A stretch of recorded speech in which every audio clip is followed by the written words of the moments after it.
Assalamualaikum warahmatullahi wabarakatuh. Saya Ahmad Fauzi, mahasiswa Pasca Sarjana YN Sultan Amai Gorontalo, jurusan Pendidikan Agama Islam. Akan membahas salah satu ujian akhir semester mata kuliah psikologi pendidikan yang judul menumbuhkan kreativitas anak. Sebelum kita membahas kreativitas anak, menumbuhkan kreativitas anak, kita membahas landasan filosofisnya dulu. Nah, landasan filsafat kan mencari atau mencintai kebenaran dan kebijaksanaan atau kearifan yang kebenaran yang hakiki. Nah, what is real menyelidiki jenis dan hakikat yang ada. What is ultimate absolute mengacu kepada mengetahui realitas di balik yang tampak, itu ontologi. Nah, what is true menyangkut masalah pengetahuan. What can we know termasuk di dalamnya penelitian tentang semantika, logika, dan matematika. Nah, itu epistemologi. What is good menyangkut masalah nilai baik atau buruk, value. What is our moral question menyelidiki pengertian jenis, tingkat, sumber, dan hakikat nilai. Ini aksiologinya. Nah, kita masuk ke problem solving. Problem solving adalah penyelesaian masalah dengan mengikuti kaidah ilmiah tertentu sehingga dicapai hasil solusi yang optimal. Nah, semua orang pada prinsipnya harus menjadi problem solver bagi permasalahannya sendiri. Jadi ini kan setiap orang itu ada prinsip masing-masing, tidak bisa menyangkut dari prinsip orang lain. Oke. Next, apa itu kreativitas? Ada banyak definisi. Steinberg and Lubert pada tahun 1995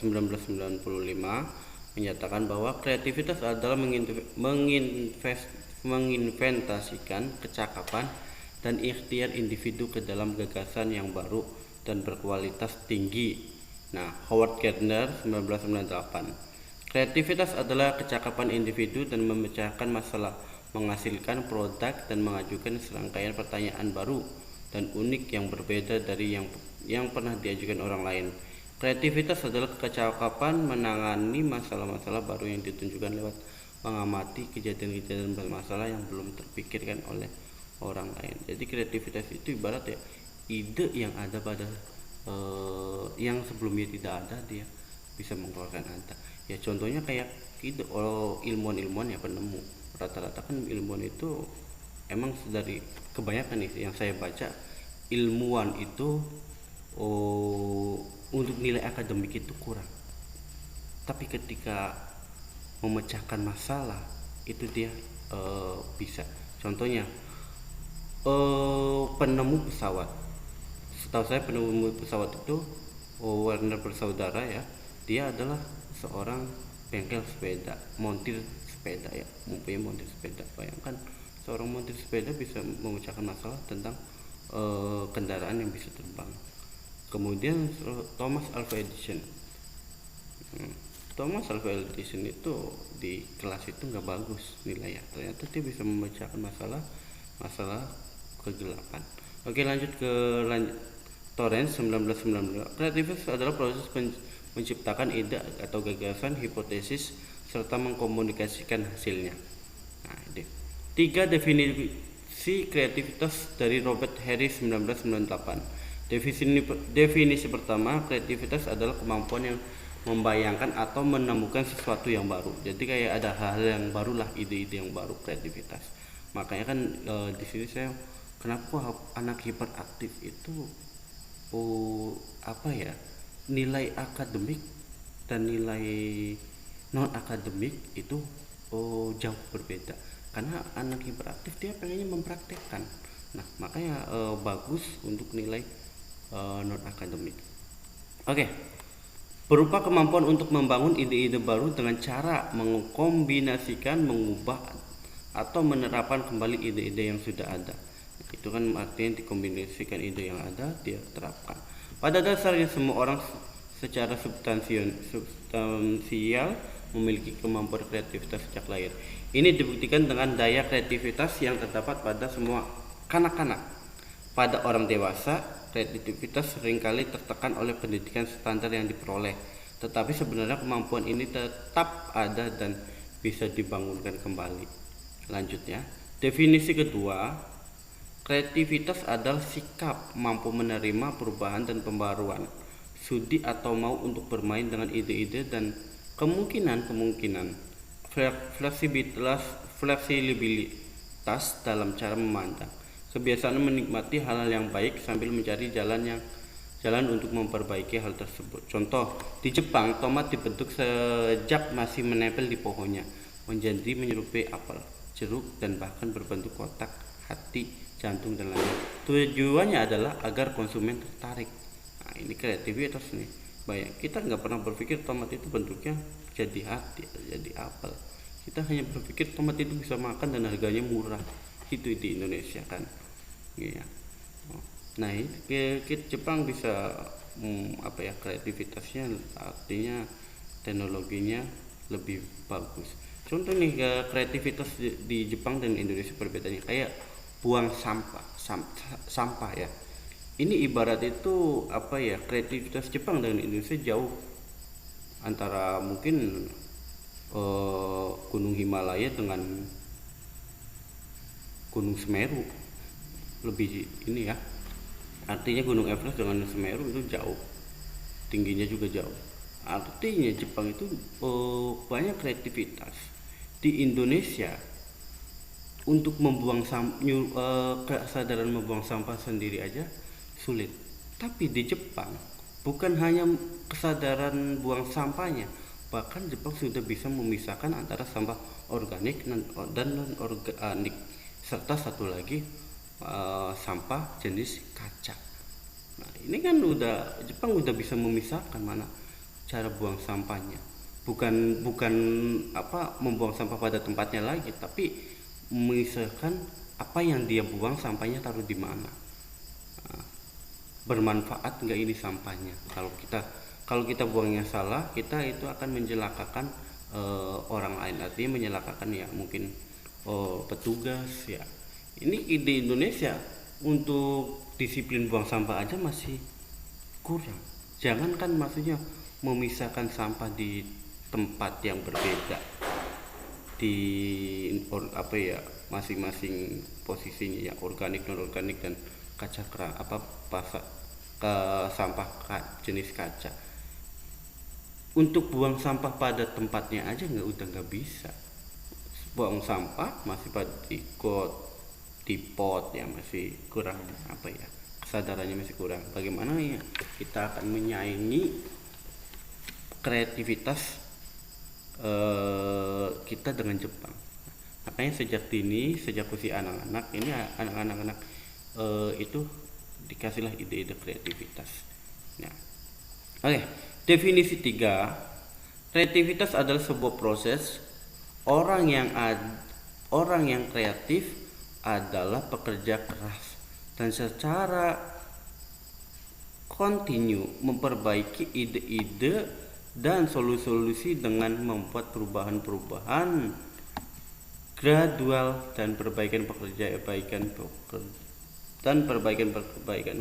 mereka. Oke, mitos.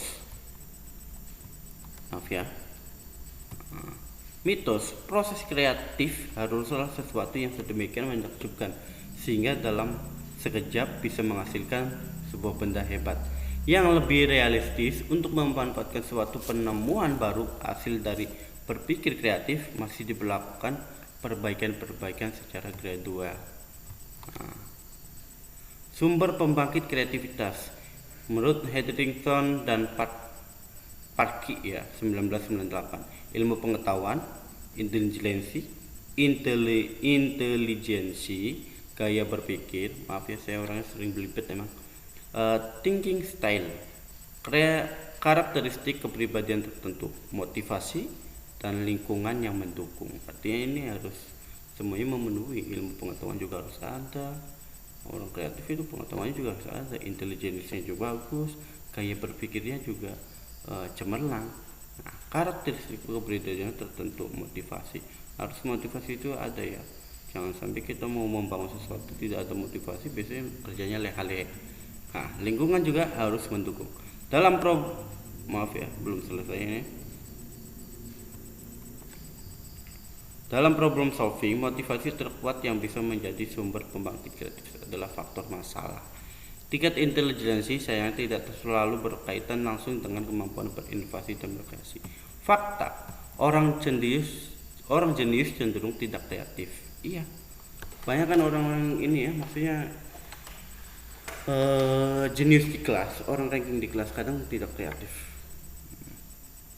Saya itu mengalami itu, siswa-siswa santri-santri saya ya. Orang contoh nih di kepramukaan, orang yang sering ranking 1 di kelas itu jarang yang suka dengan ikut kegiatan pramukaan. Nah, justru orang-orang yang tidak juara kelas di kelas, jarang juara kelas, itu di pramuka senang karena di situ dia menyalurkan ide-ide kreatif. Nah, orang jenius mampu menyelesaikan masalah yang diberikan kepadanya dengan cepat. Sayangnya seringkali ia sulit mengenali masalah yang belum tampak ke permukaan. Orang yang inovatif atau kreatif justru jarang pandai atau jenius, tetapi ia mampu mengenali masalah dan mendefinisikannya. Gitu. Metode inovatif dan kreatif. 1. Evolusi. Metode perbaikan dengan cara peningkatan secara gradual. Ide baru dibangkitkan dari ide sebelumnya. Solusi baru didasarkan pada solusi sebelumnya. Membuat sesuatu lebih baik walau sedikit ya dari yang sebelumnya.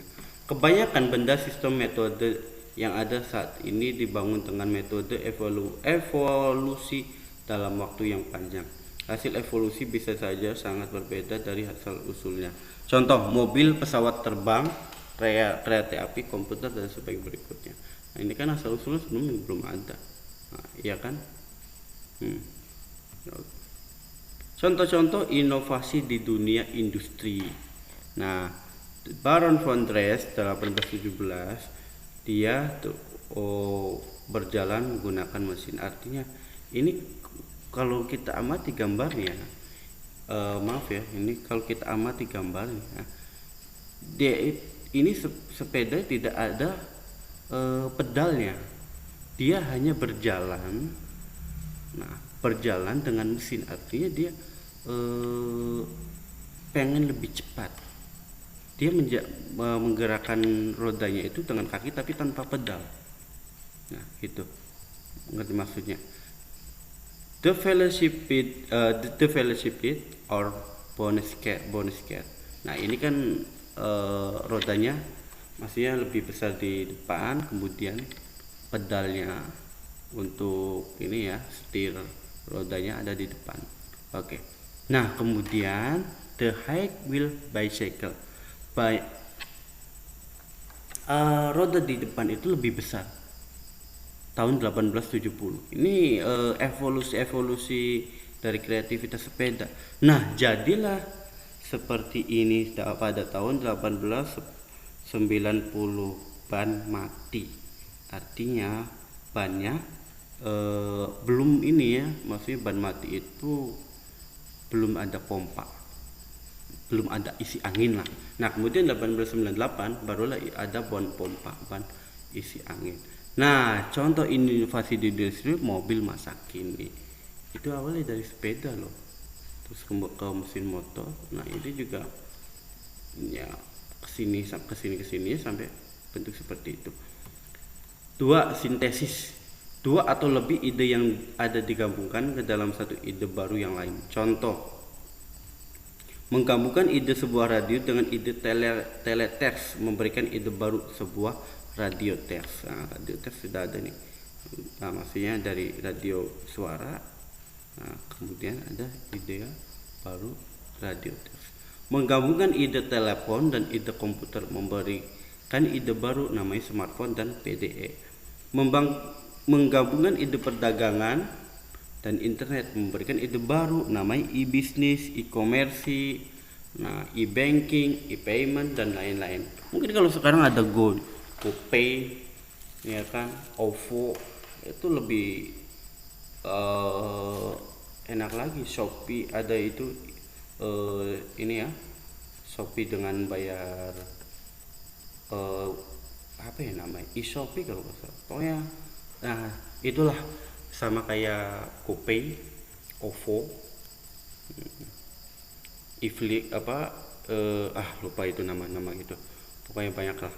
3. Revolusi. Seringkali ide baru yang terbaik benar-benar berbeda dan dari pendahulunya.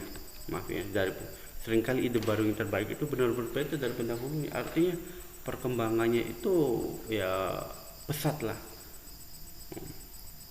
Contoh, device elektronik dari semikonduktor adalah sama sekali berbeda dibanding pendahulunya, tabung hampa. Walau fungsinya tepat sama dengan perbaikan unjuk kerja yang sangat berarti.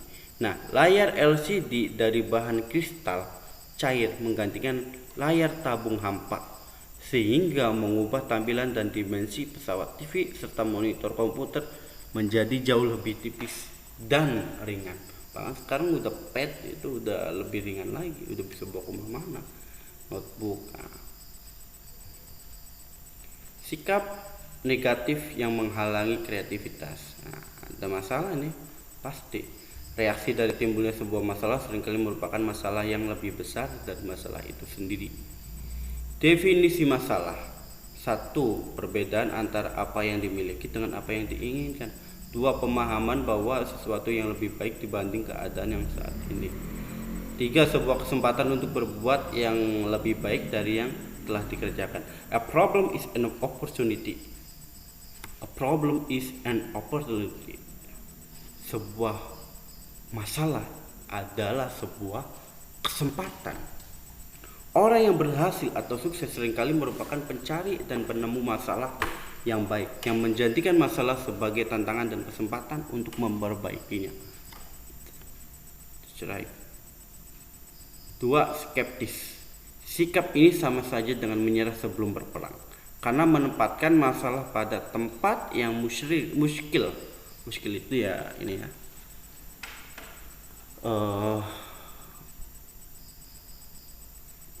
mustahil. Seakan-akan masalah adalah sebuah momok dengan kekuatan yang tak tertandingi. Padahal banyak contoh bahwa segala masalah yang muskil ternyata berhasil di atas dengan baik. Contoh nyata, manusia mampu terbang ke angkasa bahkan sampai ke bulan. Tak lama lagi manusia merencanakan akan bepergian ke Mars. Chip CPU bisa dibuat hanya seukuran 1 inci persegi, padahal isinya 40 juta transistor. Bayangkan tuh. Ya, teknologi dari kreativitas ini, makanya mengembangkan kreativitas anak itu penting. Nah, saya bukan ahlinya. Nah, kita bahas ke sini. Banyak orang berpikir masalah itu bisa diselesaikan oleh para ahli, tapi jelas bukan saya, karena saya tidak cukup mampu, bukan insinyur atau tidak berpendidikan untuk itu. Jelas sikap ini salah besar. Lihat contoh-contohnya. Siapa yang menemukan pesawat terbang? Apakah ahli penerbangan? No. Wright bersaudara yang ternyata adalah seorang mekanik sepeda. Saya udah jelaskan ini. Siapa penemu pena ballpoint? Ladislaw Biro, seorang pengecek hasil cetakan dan bukan seorang insinyur. Rancangan-rancangan kapal selam malah banyak dibuat oleh seorang pendeta Inggris, G.W. Garrett, dan seorang kepala sekolah bangsa Irlandia, John P. Helen. Pemadam api ditemukan oleh Kapten Tentara George Manby, dan lain masih banyak lagi. Beberapa fakta. Fakta 1, kebanyakan inovasi di dunia industri ternyata datang dari individu-individu dan bukan dari grup riset. Fakta 2, ya. Ini fakta 1 emang sering terjadi ya, kita alami itu. Fakta 2, pikiran sehat dan niat atau baik atau positif. Pikiran sehat dengan niat baik atau positif dan kemampuan inovasi, kreativitas sangat berguna dalam setiap penyelesaian masalah. Fakta 3, motivasi sama dengan sebuah kemauan untuk berusaha seringkali lebih penting dibanding peralatan laboratorium yang lengkap. Jadi pendapat umum selalu cenderung tidak kreatif. Untuk mengatasinya selama tidak mengganggu kepentingan umum, bersikaplah santai dan teruskan saja ide kreativitasmu sebagaimana mestinya. Memang kadang masyarakat bertindak tidak adil dengan memberikan hukuman yang mengerikan jika kita telah divonis mengganggu kepentingan umum. Contoh, Galileo Galilei dikurung seumur hidup karena berpendapat bahwa pusat dunia adalah matahari dan bukan bumi. Fakta, ide baru seringkali terasa asing dan biasanya ditertawakan dan bahkan diejek. Ini wajar saja, jadi masukkan hal ini ke dalam salah satu resiko bersikap kreatif. Pada saat itu Galileo Galilei ditertawain, tapi fakta bukan ini ya, bukan 5 tahun 10 tahun kemudian terus fakta itu baru ditemukan, beratus tahun baru fakta itu ditemukan bahwa dan Galileo Galilei adalah diakui seorang ilmuwan. Pada saat itu Galileo ditertawakan. Iya. Hambatan mental pada cara berpikir kreatif. 1. Berprasangka jelek akan sesuatu yang baru atau sesuatu yang lain. Tak jarang merasa curiga dan malahan merasa terancam akan hal-hal baru tersebut. Penyebab, persepsi yang timbul dari keadaan-keadaan yang selama ini telah ada dan mapan. Ini contoh bagian-bagian atau komponen-komponen pesawat terbang biasanya disatukan atau disambungkan dengan cara dikeling, maksudnya bukan dikeling. Rivet dipaku mati yang cara pengerjaannya tidak sederhana. Bagaimana kalau bagian-bagian ini dilem saja agar pekerjaannya jadi lebih mudah? Wah, apa mungkin? Ternyata sangat mungkin, dan berdasarkan penelitian bahkan hasilnya jauh lebih kuat dibandingkan jika dikeling. Jadi kita ragu dengan pengeleman karena adanya persepsi bahwa lem itu lembek, tidak kuat, dan hanya cocok untuk kerja kertas saja. Kita sudah berprasangka seperti itu. Contoh 2, bagaimana caranya membagi sebuah roti untuk 2 orang anak agar tidak saling berebut potongan yang paling besar. Kita pasti berprasangka mereka tak akan bisa melakukannya sendiri karena masih kanak-kanak.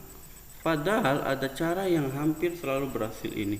Seorang anak memotong roti tersebut dan anak yang lain yang akan memilih pertama.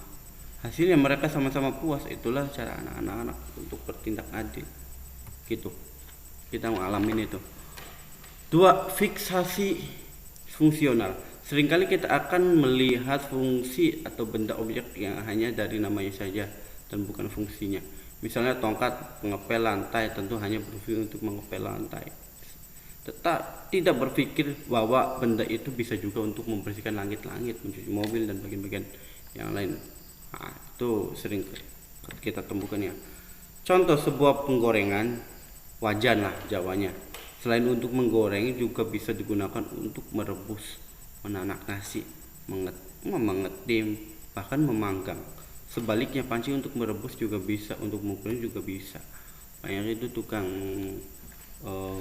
nugget yang di jalan-jalan di Gorontalo goreng nugget pakai panci. Merasa tak ada pertolongan, merasa tak memiliki kemampuan, pengetahuan, peralatan, material untuk melakukan sesuatu, dan tak ada yang akan menolongnya sehingga tak berusaha untuk melakukan apa-apa, merasa tak berdaya. Oke, ini kita skip aja. Hambatan psikologi, karena ini mengejar deadline. Hambatan psikologi menghalangi seseorang untuk melakukan sesuatu hanya karena secara umum kedengarannya tidak baik atau tidak benar, sebab takut dianggap aneh, lucu, dan bahkan sinting. Ini kan misalnya, ini orang hiperaktif ini bagus untuk kayak gini. Jarang ada orang yang mau membungkus sisa-sisa makanan di restoran untuk binatang peliharaan di rumah, padahal sangat baik kualitasnya. Bukankah kita telah memakannya? Orang malah memilih membeli makanan kaleng untuk peliharaannya, walaupun itu berkualitas buruk dan mahal. Contoh lain, hanya sedikit orang yang berani menggunakan binatang lintah untuk menyedot bisul yang sudah matang, padahal itu sangat efektif, murah, dan tidak sakit sama sekali. Itu emang faktanya bisa. Termasuk saya nggak berani pakai lintah, padahal saya tahu itu bagus. Cuma karena persepsi, aduh gimana ya, lintah itu nyedot darah dan mengeluarkan racun, kita bisa mati. Itu kan ada persepsi itu, jadi membawa psikologi gitu, kita itu takut. Nah itu dari kecil, itu dari anak-anak itu bukan pas kita dewasa. Sikap-sikap positif untuk kreativitas. 1. Keingintahuan, bagus ya. Orang kreatif, inovatif selalu ingin tahu segala sesuatu, seringkali hanya sekedar ingin tahu saja. Makanya orang hiperaktif itu kreatif, karena dia tidak mau berhenti, tidak mau diam. Tidak mau diam, pengennya itu memegang sesuatu. Anak-anak kecil itu yang hiperaktif pengen memegang sesuatu, entah itu penggorengan dilempar ke orang tuanya, itu kan artinya dia ada rasa ingin tahu. Pengetahuan hanya luas adalah penting untuk kreativitas, karena banyak sekali proses kreatif yang muncul dari berbagai pengetahuan atau gabungan dari beberapa pengetahuan. Orang yang kreatif ingin tahu mengapa, ingin tahu apa yang menjadi sebab dibalik sesuatu keputusan, masalah, solusi, kejadian, fakta, dan lain sebagainya. Kenapa begini dan kenapa tidak begitu? Orang kreatif tidak hanya ingin tahu tentang know how, tetapi terlebih lagi know why. Tantangan orang yang ingin selalu tahu akan senang mengidentifikasi dan menganalisis asumsi-asumsi di balik ide-ide, masalah-masalah, pernyataan-pernyataan, dan sebagainya. Itu tidak berhenti pada apa yang telah diketahuinya, tapi akan berusaha meluaskannya dengan tantangan-tantangan baru yang lainnya. Nah, ini contoh saya bikin banyak, ternyata tidak menghitung durasi ya. Jika berpikir tentang sekolah, tentu yang terbayangkan ada sebuah bangunan fisik dengan ruang kelas, perpustakaan, ruang olahraga, dan lain sebagainya. Tetapi mengapa harus begitu? Apa tidak bisa dengan cara lain? Ternyata tidak, karena sekarang ada universitas terbuka, sekolah jarak jauh, sekolah online. Nah, termasuk sekarang nih masa corona, sekolah online. Contoh 2, jika berpikir tentang motor elektrik, maka yang terbayangkan adalah sebuah benda berwujud dinamo dengan as yang berputar. Mengapa harus gerak berputar? Apa tidak bisa dengan gerak linear sehingga aplikasinya bisa lebih luas? Ternyata bisa, sehingga ditemukanlah kereta linear, bullet train, elevator linear, kuncinya geser. Itu tuh. Saya pernah bacanya itu kayak ini ya, kayak monorail tuh. Ada yang kereta berkekuatan magnet. Itu ternyata kan teknologinya bagus. Saya pernah baca, tapi saya tidak bahas di situ karena terlalu panjang itu. Ketidakpuasan yang konstruktif. Ini merupakan kemampuan untuk melihat perlunya suatu perbaikan. Ketidakpuasan yang konstruktif adalah sikap positif, karena merupakan refleksi dari pernyataan akan adanya sebuah solusi yang lebih baik. Sikap ini banyak untuk seorang problem solver yang kreatif. Nah, orang hiperaktif ini banyak ini yang kayak gini, penting. Ia tak akan pernah puas, sebab kepuasan akan menghentikan proses inovasi sehingga menghentikan juga proses kemajuan. Tak pernah ada proses inovasi yang berhenti. Rasa puas diri sama dengan kenyang, sama dengan mandek. Tidak ada itu. Oke, lanjut ya.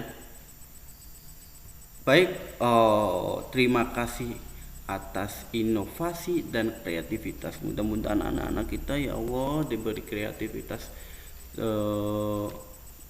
yang bagus untuk bangsa kita, karena menumbuhkan kreativitas anak adalah PR dari mahasiswa pasca sarjana yang mana akan menjadi pendidik anak-anak bangsa kita. Syukron, bila taufik wal hidayah, wa ridho wal inayah. Wassalamualaikum warahmatullahi wabarakatuh.